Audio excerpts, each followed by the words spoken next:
Hey everybody, welcome to Around the Verse, episode 12. I'm Ben Lesnick, and I'm joined this week by... James Pugh. Sandy Gardner is on a secret mission for the UEE, but will return shortly. I heard she's invading Vandal space. Yeah, she's part of Operation Pitchfork. It's a big get. Yeah, good job, Operation Pitchfork. You got our VP of marketing. We could use her back. So James, how the heck are you? I'm doing pretty good. I'm actually a little sad. Why are you sad? Because the Simpsons marathon's over. We live in a post-Simpsons marathon world, and I don't like it. That Simpsons marathon, it was like being reunited with an old friend and then like rapidly watching them die. I know, everyone hates the older ones, but I'd never seen them, and I caught pieces here and there, and I don't know, they're not terrible. Wait, everyone hates the older, newer ones, rather. Okay. Yeah, newer ones. Yeah, everyone hates the old stuff. Old stuff's garbage. But I don't know how it got there. Like, I don't know, they're not bad. They're, you know, a little derivative of the older stuff, but it's weird because the Simpsons is the exact same age as I am. So like we grew up together. The space shuttle is exactly the same age as I am. So. Oh, nice. That's actually well. I mean, is that cooler? I mean, Simpsons. It's pretty cool. Space. In other news, Star Citizen. Oh yeah, that game we make, right? So I just got back from Dragon Con. You did? How was it? It was pretty cool. Went out there with David Haddock, David Ladyman, all the Daves really. Two of our best Daves. Who are the best Daves. And Alex Mayberry, our executive producer. We got to have a panel on Star Citizen. It was packed. We had to turn people away. Showed off the upcoming M50 commercial, which we're going to get out to you guys very soon. Forrest is finishing up 2 of the shots, and we were waiting for an audio mix. It's really cool. We can't wait to have it for everybody. There may be a cell phone version out there if you want to spoil yourself. Oh, so there's a cam version? There is a cam version. That's awesome. And it's like at an angle, so it's really... So it's just like any other cam. It's the most unpleasant way to watch. It's cool to start a commercial. So. Well, we were also at PAX. Yes, Mark Abent and Chad Zamzow were at PAX showing off Star Citizen to backers there. It's just been really cool to be able to go out there and meet the people who are making this game possible, talk to them about why they care so much, just get inside their head a little, figure out what they're looking forward to. It was a great weekend all around. Yeah, there was a lot of events going on. Maybe not as great a weekend for the people who were working on V.9 though. We've working hard to get that out. We do not have a release date to give you yet. On Friday, which is tomorrow, we will be updating you on the status. If it's ready to go, awesome. If there are still blockers, we'll tell you what they are. That's how we do it at Star Citizen. But in better news, monthly reports are out. Yes, the monthly report this month is really cool. It seems like everybody gave it their all. There's some really cool imagery. Check that out. It did come in a little under the gun, just like it did last month and the month before. Yes, starting next month, we're going to be shaming our producers by posting the monthly report segments in the order we receive them. So first one will be the winner, and the last one will be the ones we kind of have to beg and beg to get. So you be sure to keep an eye on them. Absolutely. So let's go over to news from around the verse. Let people know what's going on in Star Citizen.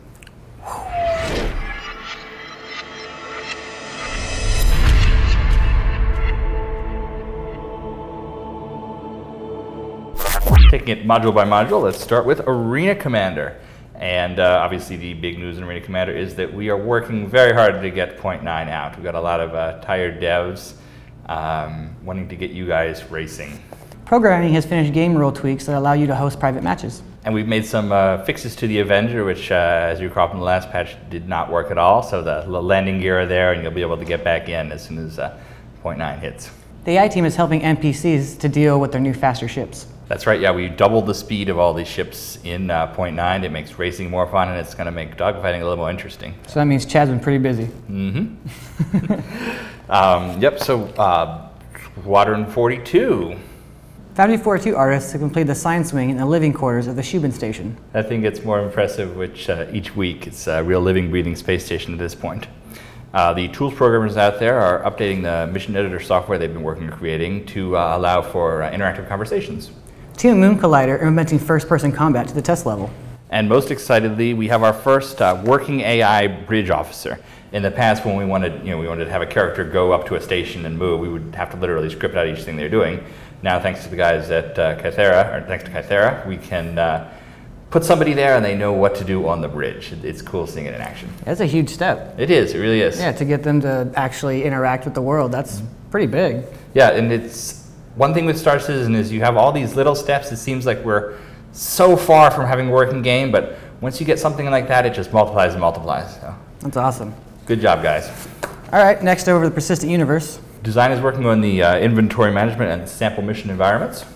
We've created a master prop list. Tony Z and the team there have created the space tourism/cruise game design document. And finally, there's been a focus on building out the Terra Prime landing zone.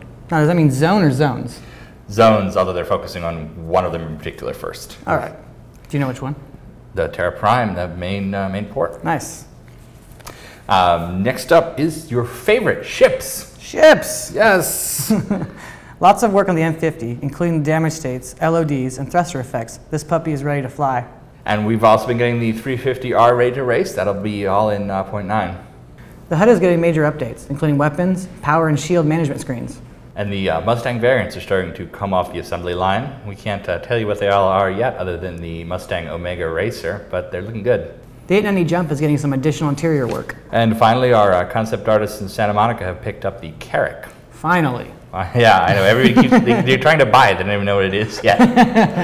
It's a top secret. Yeah. Actually, we're just working on it. Well, let's go over to Will for most valuable post.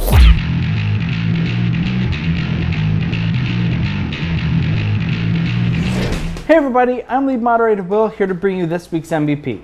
This week's MVP goes to iProli, aka Anything FPS, for his video called Eternally Waiting. Check it out.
So thank you very much, Anything FPS. You're this week's MVP. Back to you guys.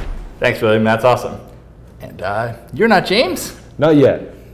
This is our producer, Travis Day, here to talk about everyone's favorite subject. Ship stats. Yes, so what's going on with ship stats? So ship stats currently, as I'm sure everybody's well aware on the forums, we change from time to time. No concern! Yeah, no, seriously. And, you know, obviously, ship stats are very important, and I understand. I was thinking actually a fair amount about this weekend, that, hey, if you pay all this money, you buy a ship, you're focused on the stats of that ship, and you have an idea based off those stats what that ship's going to behave like in the persistent universe. It's all subject to change, and unfortunately the problem is some of those stats seem like a really cool idea on paper, and then you get them into the game, and for a variety of reasons, be it they're not functional, it has too many of something, it has too few thrusters to fly, it has too many thrusters to fly, it has too powerful of the thruster. If you want to go to weapons, the weapons don't fit on the hard points they're supposed to be on when you actually have it on the 3D model. So we've, at least on the ship side, we're changing a lot about the pipeline to prevent these kinds of things from needlessly happening in the future, where it's just in kind of an oops moment when you look at the design versus the model. We had some even more oops moments with the Constellation, where the stats were changing until the very last minute, and the brochure didn't match the website. So we're coming up with some processes to prevent that, starting with the M50. Yeah, exactly. So the M50 was really the first ship to go through that pipeline from soup to nuts. And so the Mustang is undergoing the same thing. Basically, this new process that we have, the new pipeline that we have, takes a ship all the way from the conceptual stage when we have the first kickoff meeting with the concept artist who's going to be working on it, where we're able to give them the size and the metrics for every piece of the ship, so we make sure that any piece of art they create will leave enough room for a Class 2 shield, enough room for a size 3 shield, whatever piece you're trying to put on these various places, and kind of helping to educate them more on the ways that the ships are built once it leaves the concept team. Then from concept on, we go and we do a full white boxing. So we make sure we don't have those moments like we've had in the past with the Mustang, actually. White boxing on that caught this, which was, we called it the Hobbins hole, because it was like a really small little pathway, and it's David Hobbins, Hobbit, anyway.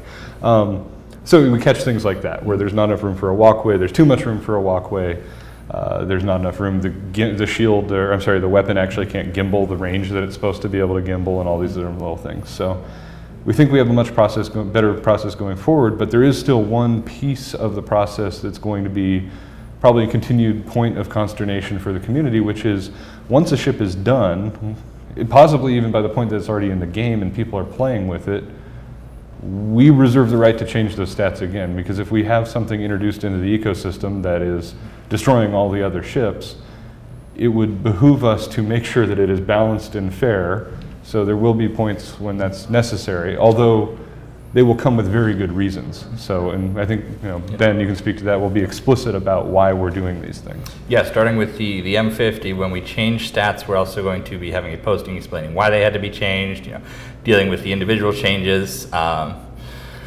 The other part of this is that stats are going to change only when we need them to change. Yeah. Over the weekend, there was a big thread on the forums about the Retaliator Bomber, which I know at some points it has torpedoes and some points it hasn't. And everybody's wondering, what's going on with it? What's going to change? What's next? The truth is we are not working on balancing the Retaliator right now because it's not an arena commander. We're focusing on the single player ships. Yeah. So if you look at the Retaliator stats on the website right now, that's the correct ones. Mm-hmm. It absolutely will change once it goes through our ship council process. But if you write to CS or if you post in the forums, we're not going to be able to tell you what those changes are because it's not where we are in development yet. Yeah, exactly, and that's really the thing is that I see these threads and I want to provide an answer to people. Mm-hmm.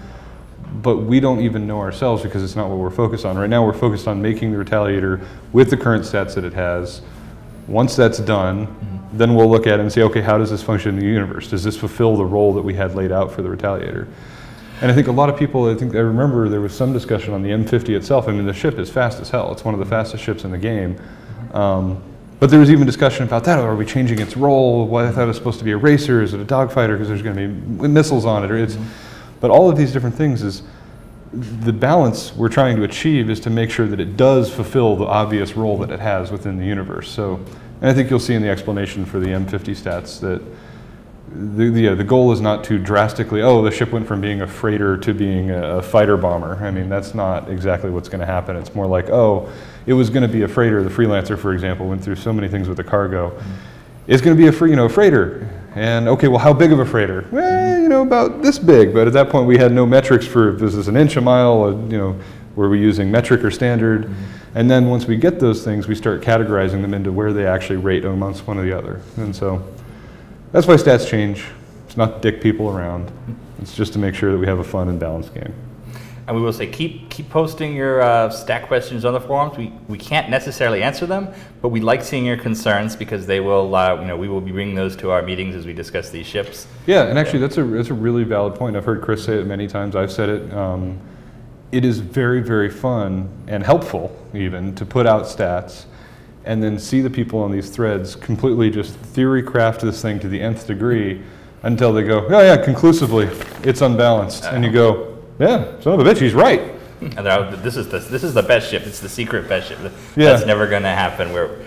it's all going to be role specific, balanced, where we're never creating like one ship that's totally awesome and the rest suck.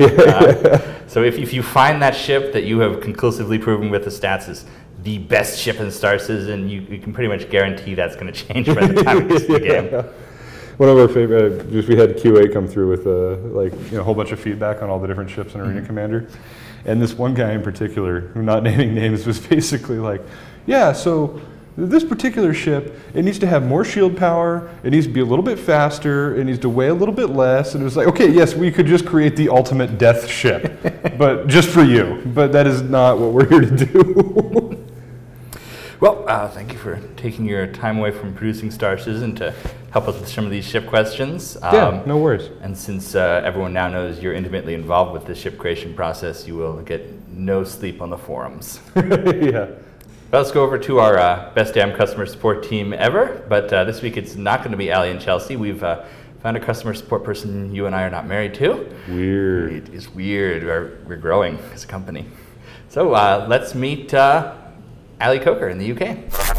Hey guys, it's Ali from Manchester doing your customer service, answering your complaints, your queries and anything else you may need. Cloud Imperium is an awesome company to work with. They are, I know it sounds like a really fangirly thing to say, but they are such a really good company because they really do value their employees. It's not just, lip service, which you find in other companies I have worked for. An average day for me is come in, I have to catch up with the American side of customer service, so I check the Skype chat to see if anything major has blown up, which happens often, and any emails, and then just go straight into customer service to respond to any tickets I already have done, and just start answering the new ones, and then pretty much and just keep going until lunch, and then after lunch keep going until I go home. Being one of the only girls is fun. I have to say it's one of being the minority because there is 4 of us and only 2 of us really work on the gaming side of it, and so very often when you're dealing with customer service you do get called sir and mister and he, which is quite fun to correct, and you'll be like, no, girls do like video games as well, it's not just you fellas. Some of my favourite video games is I'm old school, so I like Age of Empires. That's one of my favourite, and I've just re-downloaded the new HD version of that one. But I also like the old PlayStation games, so I'm a big Crash Bandicoot fan. I was a massive Spyro fan, just them sort of games. So I like to have a point at the end of my game, so I like to be able to say I've completed something. I think the future for this company is going to be, it's just going to grow absolutely exponentially. I think it's going to get more just recognition, in not just in gaming circles, because gaming circles seem to, but just in mainstream recognition. It's going to be the future of how we develop games, and I think it's going to be known as the forefront and the runner for that one. See you guys, much love from Manchester. I'm here with production coordinator Kami Talebi. How are you doing, man? Doing great. Cool. So first thing we got to bring up is that sweet shirt, man. Yeah, I picked this one up in Vegas. Big fan of X-Men back in the 90s. Who's your favorite? It would be actually a tie between Archangel and Nightcrawler, which happen to both be on my shirt. That's pretty rocking. Mine's actually Colossus, which is there you go. Man. So before we get into the questions, what do you say that you do here? What is your job? Well, my official title is production coordinator. I get it twisted sometimes because I accidentally sometimes say project coordinator, but it's production coordinator, which makes me responsible for the day-to-day tasks that go through any bottleneck between developers, a programmer, sometimes even booking meetings if someone needs to get across to someone, whether that's here in LA or in the Manchester office or the UK, the Austin office. Sometimes I'll have a developer come up to me and say, hey Kami, I need to talk to somebody, and when's the best time to get a hold of them? So rather than them chasing them down, I'll let them continue their work, let them focus on what they need to be doing, and then I'll find the best time that's optimal for both developers or even multiple developers, like booking meetings for 30 plus people and trying to find the right perfect time where they can all sit there and discuss about something in that 1-2 hour session. And I also try to avoid it bleeding over to the next hour or whatnot. So the main priority, my primary focus that I was here was to help reduce bottlenecks that happen throughout the development pipeline. And I work under Travis Day. So any tasks that he needs me to help handle, I take care of those as well. But something new that, you know, I've always been a person at heart to help develop a creative core culture in the studio. So sometimes you'll see me running around the office, setting up new things, or like right now, after you guys have left the old community area, I helped develop the new ship area. So that area that we have up there where the community used to be, now we have all of our ship artists. And as we are expanding to develop our ship pipeline and are gradually growing, I've designed that area to help give that immersed feeling that you are developing ships here. Yeah. So one of the little small things that goes a long way is we have like a really nice TV, a 55-inch, and we have that shuffling through concept, modeling, videos of specifically towards the ships. So whether that's a developer that comes in that area and talks to us, or a fan that comes in for a tour, it helps develop that culture, that sense of like, hey, these guys are developing ships here. And we have that pipeline going from concept all the way to like even UI and effects and audio. So as we're growing gradually, it's going to feel more immersive that we build ships in that area. All right, well, let's go ahead and get to the questions. Coyote07 would like to know, are you following any specific project management methodology, or has CIG kind of invented one specific to this project? What are the biggest project-related challenges you've had to face thus far, and how have you overcome them? Well, seeing how this is still a fairly new studio, there are still new grounds that we are discovering for the production pipeline. One of those happens to be also our ship pipeline, which we are developing from. I mean, even though we kind of know how to build the ships, there is no official standard document like this is where we go from point A to point B. So one of the challenges was sitting around with all the developers and going from concept all the way to the final product. What are the stages and where do they go? And of course, that's going to always change and rapidly change going forward.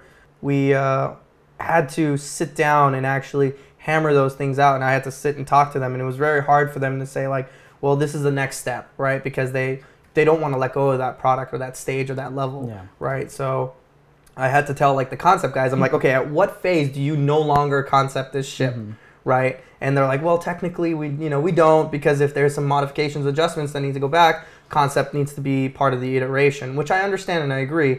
But there is that moment where there's that seal of approval, like from Chris Roberts, where we're like, okay, we can move on to modeling, or we can move on to visual effects, or for UI. And that was one of the challenging things, was coming into a company where we've already have a couple ships in the pipeline, but there was no clear definition as to where it was to making ships. And of course, there's many other things in the game, not just ships, the components, right? The power plants, the shield generators, the avionics, all those need to have that proper definition. So I guess it's like making the Bible for Star Citizen, right? Because we're going as we're developing, we are also making the foundation of the Bible. And that helps. The reason we do that is because it helps for the future pipeline, when we make more ships and we start getting into this really good tight groove process, that we can estimate and make judgments on when these ships are going to be released. And that will help marketing, that will help internal development, that will help, the consumers themselves too, and know when ships are going to be dropped rather than just some unknown deadline. All right, cool. Zero Zappa would like to know, what sort of issue tracking management tools do you use? How does responsibility for resolving bugs and issues get handled across so many locations? And what can we do as testers to be more effective at helping the team discover and resolve problems? Okay, so from a production standpoint, for tracking tasks and issues, we use a web client called Jira. And that's internal, that's in-house, right? And we track everything from tasks to bugs and support that we need throughout internally. So for example, when we create a ship, the necessary modeling, the texturing, the lighting, we create these tasks and then we can assign them out to the developers. How we do that across multiple studios, that's a little bit of a tricky thing, because if I assign a task to, say, someone in the UK, they might not see it right away. They're going to see it when they come in the next day. So that's where Jira helps us a lot, is that we can assign a task out, and then when they check their inbox and the emails in the morning, they'll see the tasks that get assigned to them. In regards to how the consumers right now who are playing our game, how they could be better testers, because I once used to be a tester back in my day, is to always provide thorough, detailed information. And another, I mean, now thank God for technology today, because back when I was testing, we had to actually, the way we showed proof for issues like missing textures or holes in the ship or whatnot, we actually had a VHS tape connected to our TV, and when we would have to find the issue, we'd press record on the TV, and then we'd stop it, and then we had to rewind it and then somehow convert it to our PCs. But yes, screenshots, videos, and the best, if you're going to do videos, the best thing to do is start from the beginning. If you're going to show like a hole in a ship, right, the best thing to do is start from outside the ship, get in the elevator, go to the location. Because if you just show me a video of where the hole is and you're up close to it, no one can really see where it is on the ship. We'll just see a hole, which, you know, there's going to be issues, right, that we're eventually going to have to patch up and fix. But the best way to provide that information is thorough, detailed steps that go out throughout the process. And when I first started in QA, the best way they always explained it was try to explain to an alien how to get a jar of mayonnaise out of a fridge. Right? And you have to like tell them like, put your hand on the handle of the fridge, pull it towards you, grab the jar of mayo, close the fridge, you know, open the lid container, and there you see the mayo, right? So there's that step, the step process of how it goes through things. Now, you know, in our perspective, we think of just like, hey, there's a hole there that just needs to be fixed. But, you know, without that direction and guidance, for someone who, you know, is sitting there in their office trying to fix things, and they don't know where exactly they're looking at it, it's very difficult for them to, you know, take the grand scope without any detailed information of kind of help filter the section. So maybe you might not have to show the entire ship, but you could say like, in the reactor room, you look west. And, you know, you can show the camera of going just in the reactor room, looking to the west, and there's the hole, right? You might not have to go through the elevator or whatnot. But well, it also could be helpful because I know that other times stuff like that will be caused because of previous actions. Like if you go up the elevator a wrong way, then that could cause the hole in the engine. Correct. So, I mean, I know one infamous issue right now with the Constellation is you'll go in with the elevator in the Constellation, and then you exit out from the cargo area and then try to go back into the elevator, and it like halos you in like you're an alien, right? It's just whoop. So, I mean, yeah, that's important. Rather than just showing a video of you just getting sucked in the halo, you would have to explain, go in the halo, you know, go in the elevator, exit out from the cargo area, and then try to reuse the elevator again. So, yeah, there's our tracking system, Jira, that helps us internally. And even if someone shoots us an email of what the issue is, or however we want to, you know, present that from through the awesome job of the community that you guys do such a great job, even like a really just like a 5-step, like boot up, release hanger, and you know, this is the day I got it. You know, you would say run release 12.5. Right? That way we will know, like if we get an email, it's like 12.5, that probably was fixed a long time ago, right? So that helps us timeline and date those. When you get that issue, date it, give us the steps. If you can provide an image or a video, beautiful. Those always help tremendously, even if the description is a little bit off. First Problems asks, what was the most challenging aspect of Star Citizen for you so far? How did you persevere? The most challenging aspect. Me. Well, I mean, there's a lot of things here that are challenging, right?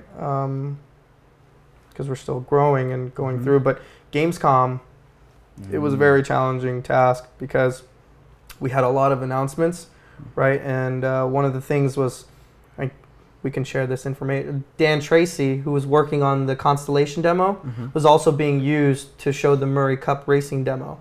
So our valuable assets that we have are developers who are highly skilled, right? And we need to help use them throughout the different studios from Austin and from the UK.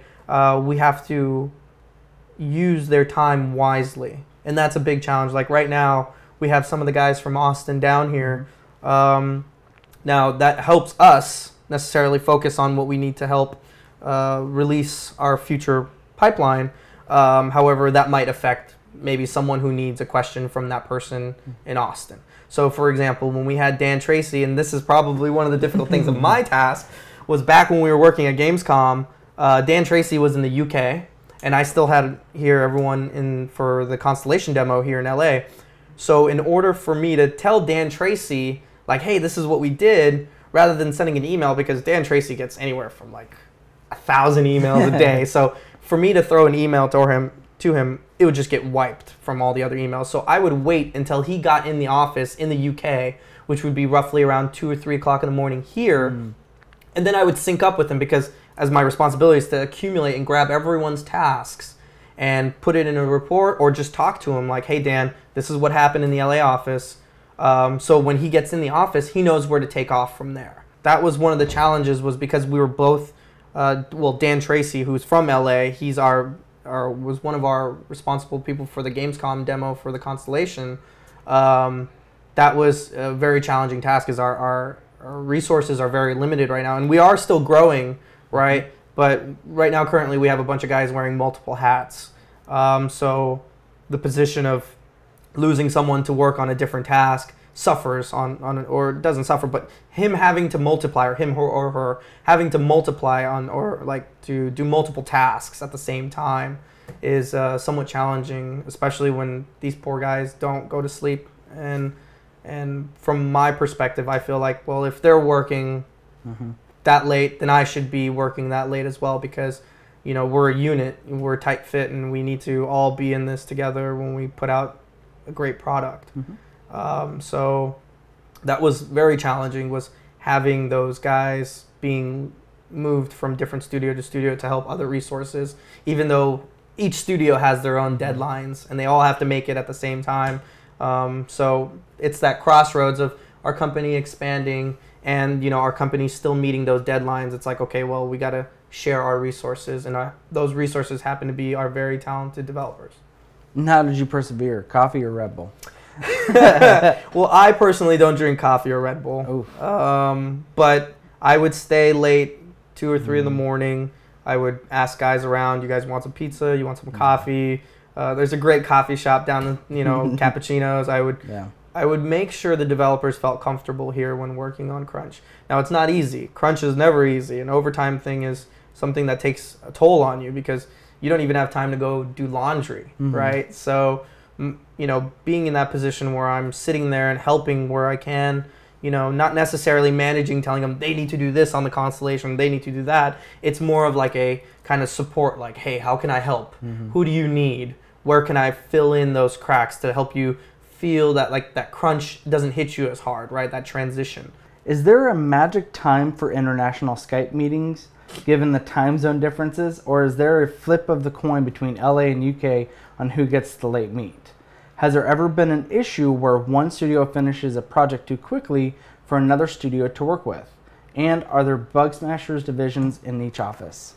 To answer the time zones, the difference between us and Austin is 2 hours, and the difference between us and UK is 8 hours.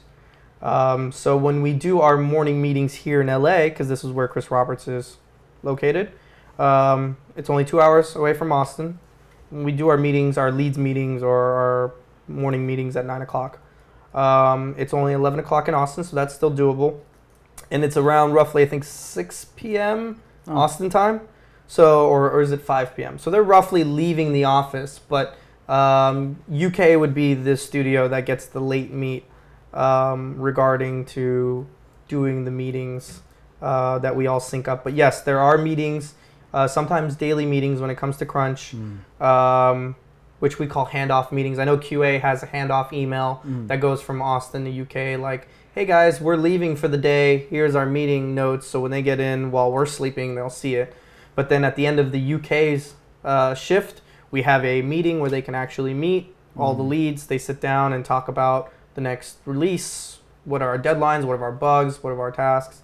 As far as Bug Smashers department goes, we do have Bug Smashers in all different departments. However, the creative mind of Mark Abent and the way he presents those bug smashing, that's up to the UK or Austin whether they want to provide that style. But yes, we have developers from all studios resolving bugs and tasks. And lastly, Bear Squish would like to know, as a production coordinator, is any of your time spent trying to create a calendar plan to see things done? Or do you see more liaison work between different teams and getting them on the same page? For every studio, they're all working on a different part of the module system, right? Or they're working on a separate module. So there are some plannings that go across boards. However, like the plans that I provided, which were the ship pipeline, that was meant for the developers that are handled with the ships associated, and that affects all three, because there are ships that are being made in the UK, there are ships that are made in Austin, and there are ships that are made in LA. So yes, we do have a pipeline structure that goes across all three.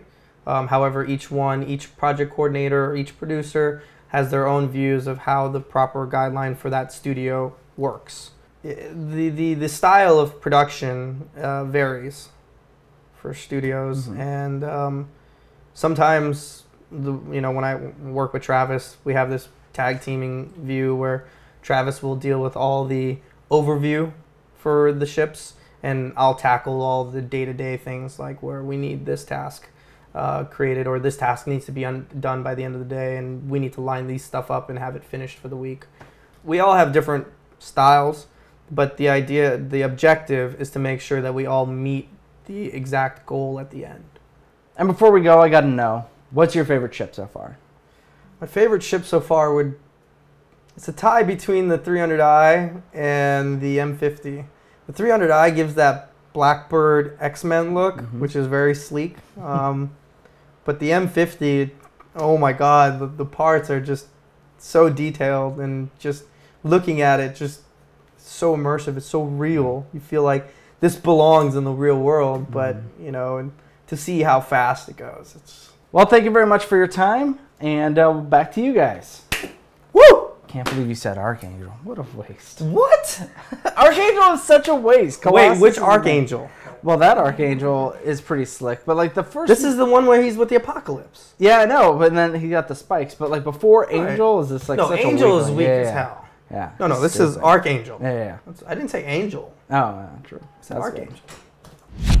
Man, he is a big X-Men fan. Who's your favorite X-Man? Or is it X-Men? Like, is it singular? Which one is it? I think it's X-Men's. X-Men's. I've always liked the sheer ridiculousness of Gambit. Oh, dude, I like Gambit too. Dude, high fives. Friends. We're from the 90s. All right, so next week, Sandy will be back, and it's going to be a very merry Chris Smith. He'll be our interview. He's here in LA, and we're going to take the opportunity to talk to him around the verse. So for those of you who couldn't understand that, get your questions in for Chris Smith. Chris Smith. Also, we should have an update on version 9, or 0.9 tomorrow.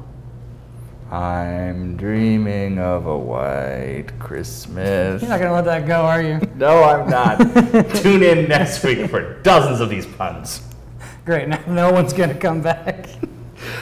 So on a more serious note, we'll be updating you tomorrow on the status of V9. Hopefully we can get it out, but we'll see what production says. So we'd like to end this with everyone's favorite art sneak peek. We're going to torture you a little bit this week. Here are 4 different cockpits that were recently built by the team at Foundry 42, but we're not going to tell you what they are. Check them out, post your theories on the forums, and maybe we'll have a cool prize for the first person who figures out all 4.